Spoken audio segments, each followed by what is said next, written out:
Alright guys, this is a long-playing review for Escape from the Planet of the Robot Monsters on the Amstrad CPC, released by Domark in 1990. But this is another arcade conversion from the Atari coin-op, which was released a year earlier in 1989. And the game is inspired by campy sci-fi B-movies like Forbidden Planet and others, and also the comics of the 1950s, and this influence is not just in the game, but on all the packaging, advertising and arcade cabinet, as we can see here.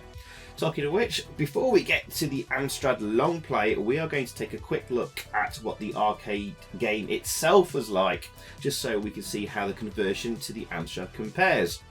So here's a track sequence on the arcade, and it actually gives us the story. You've been selected as a member of an interplanetary SWAT team. Planet X, a synthetic industrial planetoid, has been taken over by the evil Reptilons. The Reptilons have enslaved the humans' stations there. They are being forced to create an evil robot army destined to destroy Earth. Oh, there we go. Transport all hostages back to your ship. Nice sample speech there. There's like an Amstrad screen there, the yellow text and blue background. Oh, there we go. Find and rescue Professor Sarah Bellum. That is your ultimate goal in the game. And there we go. You can have as two-player game as well. Play as Jake or Duke, I think it is. And also, take note, there's a map screen here with different routes you can take. Pay attention to that. And here we go. And as you play the game, it actually gives you hints and tips and tells you how to play the game on the first level, which is actually really nice, and a good touch there by Atari. Punch human hostages to transport them back to the mothership. There you go. So you got to rescue the human hostages, and Freight Switch turns on the electro stairs, the escalator there. I like how the lights go dim there as you throw the power on briefly. That's a nice touch. And as you can see, guys, it's sort of an isometric style shoot 'em up, and there's it uses a Hall effect joystick, which is a joystick that you can rotate around, and you can rotate around about 360 degrees. Well, in this case, it's about 16 directions. How that's going to be emulated on a humble Amstrad and home computer, that's not going to happen. It's going to be a very, very tough thing to do. But basically, you can twist and rotate the joystick whilst also pushing up, down, left and right as normal. And then there's buttons for firing your weapon, ducking and jumping. Okay, so this was actually quite a big team project for Atari. The main people involved was the main programmer Bonnie Smithson, Dave Akers and Dennis Harper, also coding, and Mark Stephen Pierce was the designer, artist and producer. It was fairly successful, but not one of Atari's biggest sellers, but noteworthy enough to be snapped up for the home conversions to many computers and handhelds. Well, not quite handhelds. There was a version planned for the Lynx and in development, but it was later cancelled. But it was converted to the Amstrad, of course, ZX Spectrum, Commodore 64, Amiga, Atari ST, PC MS-DOS, and surprisingly, the Sam Coupe. And there we go. That was the end of the level. They just get to the exit point there. And then we get like a mid-level sub-game thing where you have to steer a cyber sledge through a very kind of easy maze. But it basically allows you to choose the route you're going to take in the game. We shall see if this is actually present in the Amstrad version or not. It's actually quite an easy little thing here. But it's a nice little touch, giving the game some extra kitsch appeal. And there we go. And that will do for the arcade footage, and we're going to move on to the Amstrad version now from Domark, as you can see here from the advertising using magazines there. And we're going to kick things off. That is a very nice loading screen for the Amstrad. And we actually get some music here. I should probably point out the other versions use this music in-game, but it's only on the title screen on the Amstrad, sadly. But it's not a bad jingle of music. Now the music was presumably done by Matt Furness, like the other versions, but according to the CPC Power website, it's got it listed as Ben Daglish, but I'm not sure that's correct. Okay, the coder of this game was a guy called Jim Tripp, who did the Amstrad conversion. He also did another Atari conversion for Domark in 2-bin, and also Combat Zone Mentor for Alternative. That's all I could find for him. Apart from his name is in the Thunder Jaws high score table, another Domark Atari conversion. Maybe he helped on it. Graphics were done by Neil Adamson. Mostly worked for Codemasters, most notable being Treasure Island, Fantasy World and Fast Food Dizzy, with graphics for International Rugby Simulator, Operation Gunship, F-16 Fighting Falcon and more for the Codies. And his last Amstrad work was the Manchester United game for Chrysalis. So I think this is pretty much all the music, and then it just like loops through.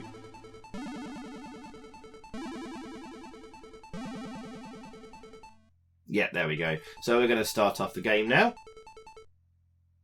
Your mission: to transport all hostages back to your ship. Again, you don't have to do all the hostages. Find and destroy all the robots. And find and rescue Professor Sarah Bellum. To seek out and destroy the evil reptilons. So, very bare bones presentation on the Amstrad version so far. And there's the credits there. And just wait to kick things off here because you have to wait for it to scroll through to this point again and hit the fire button. And we can eventually start. And off we go! And the graphics look absolutely gorgeous. No music. Nice sound effect on the gun there. And collecting the gems. Now there's little blue gits there. They spawn regardless of whether you're stood still for too long or not. Now in the arcade version, there's another one of those blue things. If you are stood in the same spot for too long, then they spawn. Or there's some food there to collect. But I got a little... Oh yeah, and you can also fall off the edge of the screen there. But if you just give him a bit of time, he'll climb back up. It's a nice graphical touch there, that. Now there's some food there to pick up. Now, I got a little bit worried and confused here when I originally did this long play because you actually get 3 bits of food from that. And you can notice your energy there is like 2 yellow bars. And when I picked up that food on the first playthrough, my energy went down to 1 bars. What I didn't realise was it kind of accumulates up. So actually it went from 2 to 5 bars of energy, but there's not enough space on the display there to show that. That's why I didn't pick up the food, and I later discovered that after doing the long play footage, which was stupid. It would have made the game a lot easier for me. There you go. I'm not infallible, I do make mistakes, but there we go. There's another locker there to blow up, and there's some more food. See, my energy's now at 3 bars, but it may well be at 6 bars. Who knows? And yeah, this is actually quite impressive because the sprites do actually move around really fast and really smoothly, which is good. There's unfortunately no scrolling. It's a single screen affair, which is a little bit of a problem, but it does mean the game does play itself play actually rather nice and smooth. And thankfully, there's not too many instances of moving onto a new screen and just getting instantly killed because there's an enemy or something right there waiting for you. Oops, I shot a hostage there, but she's still alive. She's just a bit frazzled, and we can still rescue her. There we go. Nice little touch and animation there. Now, in the arcade version I mentioned there was 2 other fire buttons for ducking and jumping. They are not present on the Amstrad version and most of the other versions too, actually. But there is bombs to pick up. And to activate a bomb, you press down on your joystick. So this moves us on to like talking about the controls, like how they emulated the Hall Effect joystick. Well, as expected, they're using what is probably commonly known as tank controls, where when you press left, your character doesn't move left, but he swivels round and turns round to the left on the spot. Push right and he turns and he swivels around to the right. Clockwise. So left for anti-clockwise, right for clockwise, turning around on the spot. And it takes some getting used to. Now the thing with tank controls are, as we're going to refer to it, oh yeah, shoot that box there and that will release all the hostages so we can rescue them who are stuck in glass cages at the moment. Now the problem with tank controls is getting them just right in terms of sensitivity, because you don't want to be having overly sensitive controls where all you want to do is just turn 90 degrees and shoot that monster to the right of you or whatever, and ended up spinning around 180 or 720 degrees or whatever. You want to have like precise control over your movement, but you don't want it to be too stodgy either, where you have to push for too long just to turn one direction, and that becomes a nightmare. They have, to their credit, the programmer, Jim Tripp, he has got it spot on. I don't think he could have done the tank controls any better. So credit where credit's due, but overall, I do hate tank controls. I really do. I think I'd rather have just been able to just run in 4 directions or something like that. But it would mean aiming straight up and straight down or whatever a bit of a problem. So I guess they really had to use tank controls here. Anyway. Right, so we noticed we got the end of the level and we didn't get a cyber sledge sub-level. That is missing on the Amstrad version. Instead, we go straight to the boss battle, which is normally right at the very end of several sections on the arcade one, but no, we get the boss battle straight away, which is this rather large and impressive looking boss sprite.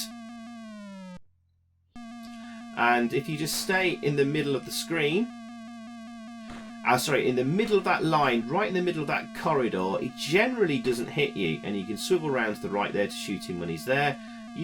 Press down to use your bombs when he's close to you. Note the bombs only have a fairly short range. It's hard to know if the bombs are actually doing any damage to him, but they are. And plenty of gems there to increase your ray gun power, which is carried over from the arcade version, which is good. But nice animation there on the sprites and on the main sprite. Fair variety in enemy sprites as well. A nice little touch there as we get to the exit. So, very bare presentation though. No sort of cutscenes or anything like that.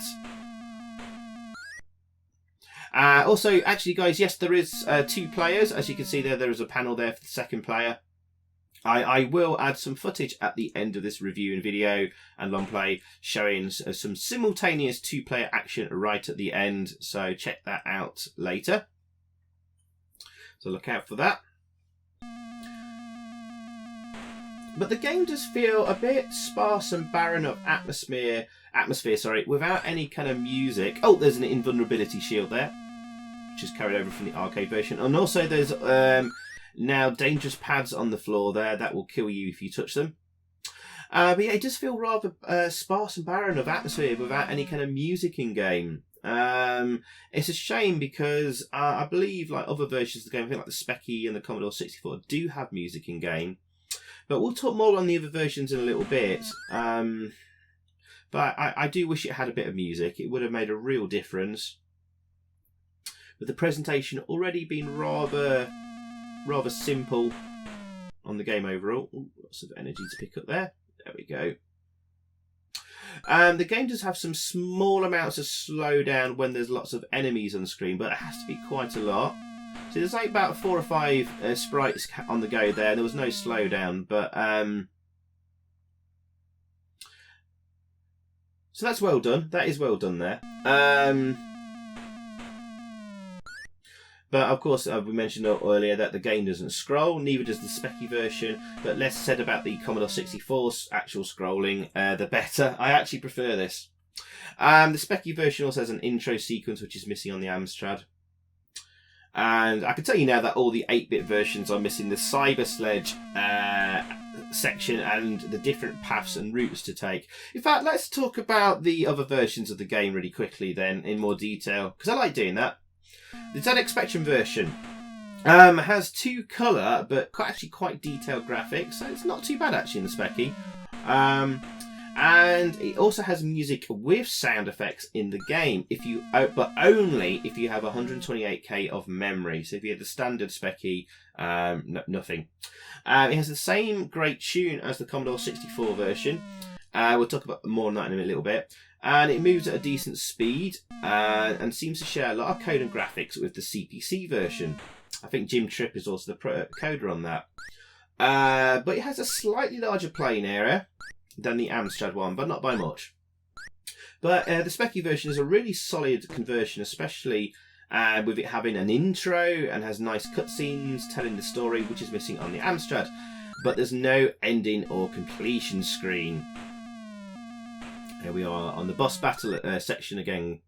Just to remind you guys, when you go down the corridor here, try and be in the exact middle of the corridor, and you can pretty much go quite far forward here, and generally won't hit you. And the boss is the same every time. It's actually a really easy boss, and it doesn't really change or get harder as the levels go on. Okay, so Commodore 64 version.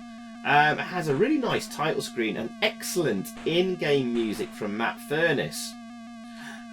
Really nice music. You can actually switch to sound effects only, but I wouldn't recommend it. The sound effects are pretty poor. The graphics are the weakest out of the Specky and the CPC. The sprites are tiny and really messy at times. But worst of all, it has a really weird push scroll that, when activated, the screen continues to keep scrolling past your sprite. So you end up, like, if the sprite's far right and he moves off the right of the screen will scroll, and then your sprite will end up at the far left of the screen, if that makes sense. It really has to be seen to be bleed, and it's really hard to describe, but it's awful. Really awful. Regardless, this is probably the worst conversion of the 8-bits, but not by much. It's still very, very playable and fairly decent. This arrived on the... actually, there's one of our 8-bit. I'll talk about that version. I'll talk about that last. Let's talk about the 16-bit versions. Atari ST. It matches the presentation of the arcade original and looks very, very, very close. I have seen better graphics on the ST, but it does actually look very, very much like the arcade version. It just could have done with a bit more sheen and polish, maybe. But the music is good, and the game plays at a decent, consistent speed. Although the push scrolling isn't good to see on a 16-bit machine, so that also uses push scrolling rather than like a forced scroll, fixed scroll or whatever. So that's a bit disappointing for a 60-bit machine. And the Amiga, oh dear, the Amiga gets another blatant port of the Atari ST, right down to the meh push scrolling, but it does have different and better sounding music. However, the music doesn't match the style of the game as well, so I kind of prefer the Matt Furness tune on the Atari ST and the Commodore 64 and Specky. PC MS-DOS, last 16-bit one to look at. Awful music. But it does have the nice intro sequence from the Coin Up. Graphics are decent and share similarities again with the CPC and the ST version. But then it is the same graphics artist. It doesn't have a very good frame rate on the sprite movement, and also suffers from the same iffy push scrolling as the ST and the Amiga. Now, lastly to mention, last 8-bit version, it was on the Sam Coupe. Who remembers the Sam Coupe? Sam Coupe computer. Uses the same graphics, exactly the same graphics as the Specky on the intro, even with like the black borders and stuff like that. But it does have lovely and different music though. This time by Sean Conran. But it is the same coder and graphic artist as the CPC and Specky, and it shows. The graphics are pretty much identical to the CPCs, but maybe mixed with the ST graphics a little. The music continues in game, but the game is very slow and laggy. Probably the slowest version of the game, which is really strange given it's the most powerful 8-bit here. However, arguably just better than the Commodore 64 version, so not the weakest 8-bit conversion, but it's nice to see a rare commercial release, a conversion to the overlooked Sam Coupe. The poor old Sam Coupe, eh? So, and also this wasn't released on console, so no version for the NES or Master System or anything like that. But an Atari Lynx conversion was planned, but was scrapped. And so there we go. So out of the versions there, guys, the Amstrad is hard to rank, really. It has the weakest presentation, but it does look the nicest. But it doesn't have the music in game. But it plays really, really nicely. It's really hard to say which is better than the other. So let's just say that. Let's rank this Specky and the Amstrad alongside each other as equal place there, above the Sam Coupe version, and then lastly the Commodore 64 version. And we are on the Boss Battle again. But probably the definitive version to get is probably the Atari ST version here. For once, the Atari ST wins, in my estimation. There we go. And yeah, guys, I tried to do this without losing a life. I think we end up losing a life or two here and there. I think we already have, actually. Sorry, I missed that. But I've done it without having to use a continue. And I think if I realised earlier on that I could just collect more food and get more energy, I probably could do this without losing a life if you're really careful. But it can be really fiddly at times, especially trying to avoid enemies homing in on you with the tank controls. And just start to get quite tough here. Look out for the dangerous floors there.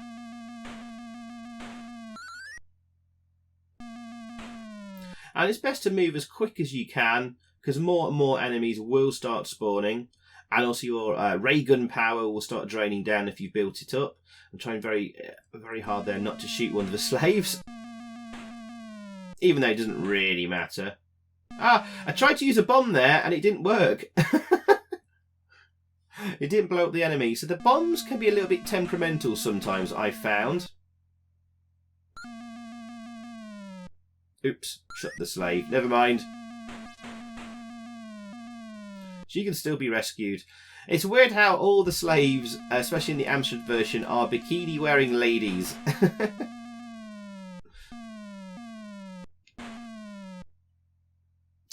But yeah, I can see where they've cut down on the arcade version. So we don't have the male hostage sprites. It's not needed though, really, is it? There's no duck or chump, sorry. Again, it's kind of not really needed because it's missing some of the enemies from the arcade version. And we'll pretty much get the same 3 or 4 enemies throughout the game.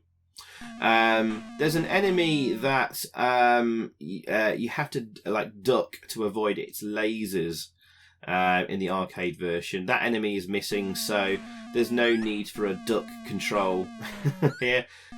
You know, it's basically the programmers saving memory and space as much as they can, and trying to reduce the overload on the CPU and all that kind of stuff, keeping things simple. But this plays a very, very good version of Escape from the Planet of the Robot Monsters. So I think this is a pretty decent conversion, and it's quite well liked. Some people absolutely hate this game because of the tank controls. But I thought this was all right. I thought this was okay for a short blast. Okay, same old boss battle here. Collect a load of bombs here, and then off we go. Thankfully, our ray gun power is quite high at the moment, and it should be fairly easy to dispatch. And again, he doesn't do anything different to what we've seen the last few times. Just stay in the middle there, and you should be fairly safe. Okay, people always like me to look up the what the review scores for this game was at the time, and we looked at Amstrad Action always on these Amstrad long plays. So, Amstrad Action. I've got quite a bit of stuff here to talk about. Amstrad Action reviewed Escape from the Planet of the Robot Monsters 3 times. Thank you to Patrick Furlong for this information, by the way. Thank you, the Keeper of Knowledge. Now, first originally reviewed in the August 1990 issue 59, where they gave it 78% overall, and were generally very positive about the game. Then, weirdly, nearly 2 years later, in the April 1992 issue 79, Adam Peters, reviewer, scored it an extremely low 20% as part of the TNT2 compilation review, which must have been a mistake, because in the actual review text, he described it as the only game on this pack worth owning, but it got a lower score than all the other games described as stinkers. So it must have been a misprint in the magazine. Tut Amstrad Action. Side note here, TNT2 was apparently the last ever CPC release from Domark. Also on the same page, I just want to point out, they review the movie premiere compilation, and Adam Peters again reviewing it, and specifically a game called Days of Thunder, and they gave it a score rating. Now I should point out that this was never made for the Amstrad, never coded, never finished, nor was it part of the compilation they were actually reviewing. So very dodgy.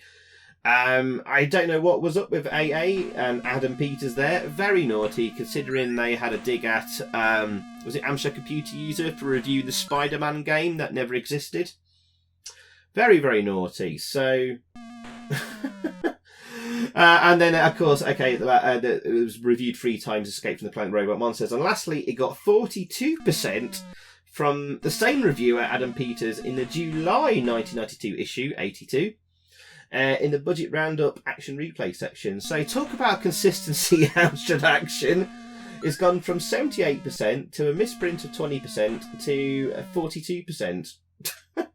He also complains about jerky scrolling in the game, but the game doesn't scroll, Adam. I do wonder if Adam Peters just phoned in his reviews sometimes. Very, very bizarre. But that's the Amstrad Action reviews, which I find kind of fascinating. And how reviewers then and probably now are not to be relied on, are they, guys? Form your own judgments. Look at the videos and other people playing them on YouTube and Twitch and stuff. There we go. As for my score and review, I'm going to give this a solid 8 out of 10. It just sneaks an 8 out of 10 from me. I know some people really love this game and rate it highly, others hate it, so I think an 8 out of 10 will appease everyone, but I kind of stick by my score. It would just get just get an 80% rating, because it is actually quite well programmed and done. It's fun to play. The graphics are brilliant. Sprite movement very, very smooth and fast. Lots to do in the game. It's a fun little blast 'em up. Sound effects are really decent. The music was good on the title screen, but it should have been in game. You can have simultaneous 2 players, and I think it's actually a pretty good value product. So it gets an 8 out of 10 from me. It's just a shame that the Amstrad version is lacking in the presentation of the other versions. I should point out as well that the controls, again, are very tight, responsive, and perfectly balanced for tank controls. It's very, very hard getting tank controls just right in terms of not being too overly sensitive or overly sluggish, and getting it in between the two there and getting it just right so you're able to spin around and target where you want to target is really, really important. And to be fair to the programmer, he's got it spot on here. So well done, Jim Tripp, and well done Neil Adamson for the excellent graphics here.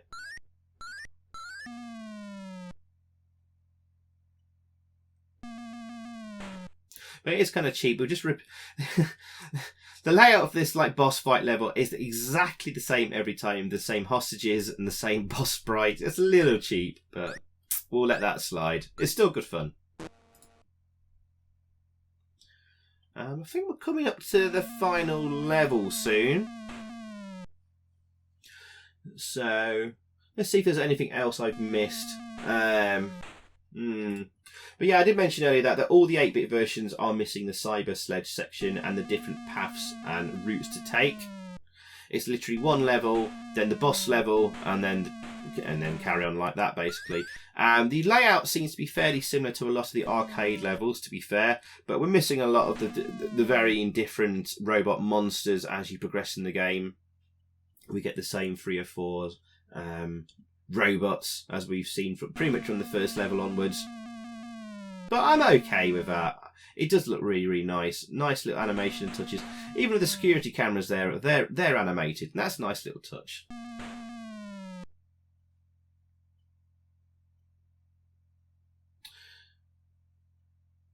Okay, and lots of robots there. Actually, we didn't really get any slowdown there. I did mention that occasionally there's some slowdown. And there's one screen that actually has a few more robots than that. And it does seem to just slow down a touch. But otherwise, it's a pretty consistent frame rate. And it's a much better frame rate than the Sam Coupe and the PC MS-DOS versions and stuff. So that's good. And don't forget, guys, we'll have some simultaneous two-player action at the end of the video very, very shortly. I think this is actually the last level, actually. I think we're about to come to Cerebellum. Took some damage there and lost a life. Very, very annoying as I climb the stairs. Grr. Yes, that's Cerebellum. That is, there we go. That is who we need to rescue. There she is. Tied up to a pole. We rescued her. We just need to escape now. Come on. There we go. And that's the game beaten. There we go. Do we get an ending screen? The Commodore and Specky versions didn't have any. Let's see. Well done, dude. Have 5,000 points. And that's all we get, guys. No ending. And then the game basically goes back to the menu screen. So there we go, guys. A pretty decent conversion. I'm not sure I could have asked for better, really, on a humble 8-bit computer like the Amstrad. So they've done a fairly decent job here. So, yeah, I'm going to stick by my score of 8 out of 10. And now we're going to just switch over to some footage of some simultaneous two-player action. And we'll see how that works. Let's go now. Here we go, and as you can see, we've got a red player and a green player, and yeah, it plays pretty well. There doesn't seem to be any slowdown. Quite hard to control this just by myself, two players at the same time with different keys on the keyboard.